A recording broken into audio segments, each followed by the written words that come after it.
Today, I'd like to talk about the contrast between fruitful worship and barren criticism. I'm going to read here from 2 Samuel chapter 6, starting at verse 21, where we read, "So David said to Michal, 'It was before the Lord who chose me instead of your father and all his house to appoint me over the people of the Lord, over Israel.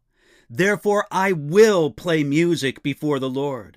And I will be even more undignified than this, and will be humble in my own sight.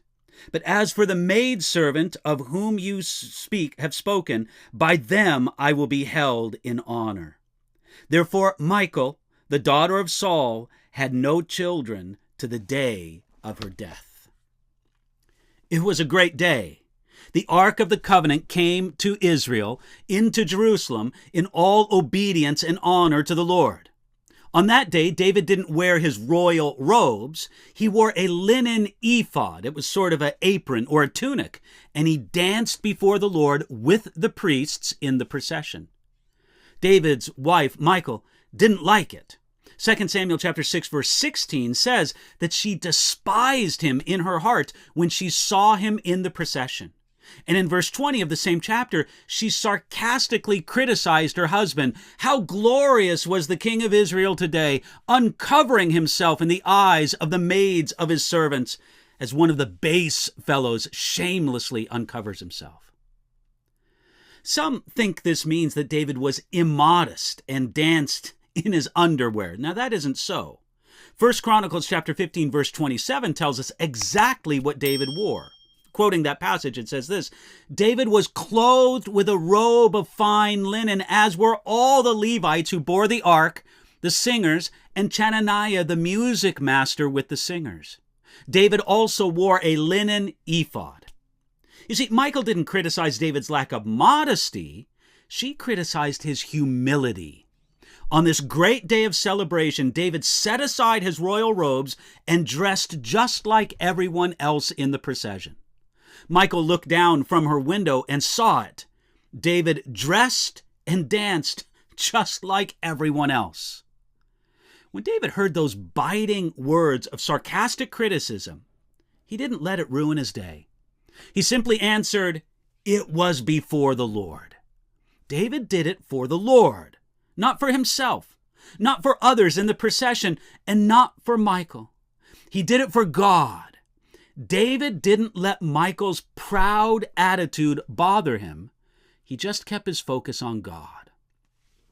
We also have to say that David's statement, "I did it for the Lord and not for you," that does not justify everything someone might do in the context of worship. If a man brings a trumpet to church and starts blowing out a solo through the whole service, he can't just use David's logic, "Hey, I was doing it for the Lord, not for anybody else." When David considered the context of the procession and the whole setting, his conscience was clear. He knew that his dancing wasn't inappropriate to the setting or the context. Someone who acts inappropriately to the setting or the context of a meeting can't simply justify it by saying, "Hey, I was doing it for the Lord."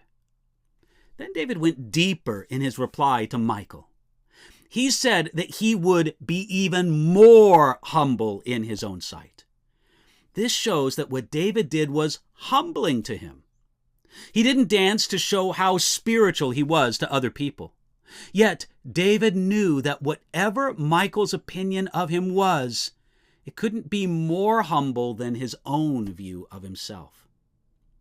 The end result of it all was that Michal, the daughter of Saul and the wife of David, was barren and had no children to her dying day.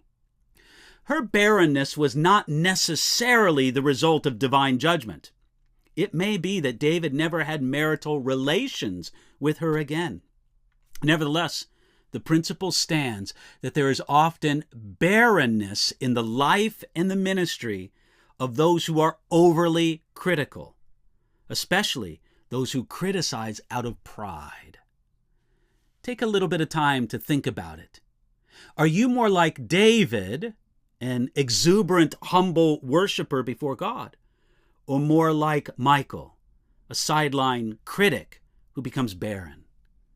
Let God speak to your heart about that, and speak to your heart about it today.